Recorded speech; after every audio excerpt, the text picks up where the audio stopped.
First kapatid day baka mo? Abay, nangyayari na ngayon dito sa Pateros. Kulab-kulab na to mga kapatid mula sa TV5, 105.92 FM at Alagang Kapatid Foundation.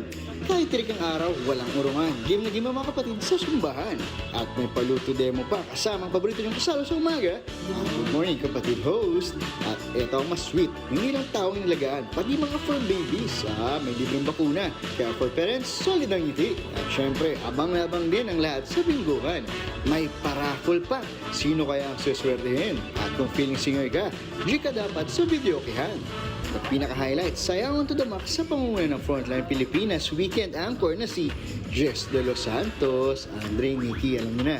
Pinasilip din sa mga taga-Patero sa mga bagong programang tiyak na mamali natin sa TV5 gaya ng Project Loki, Secret in Prague at My Best Friend Eman. At dahil usapang mamahalin din lang, may paharana pa mga idol natin mula sa Project Loki na si Nadilan at ang lead star ng My Best Friend Eman na si JM De Guzman. At dahil nandito na rin si JM, magharap na Team Mondi versus Team Eman.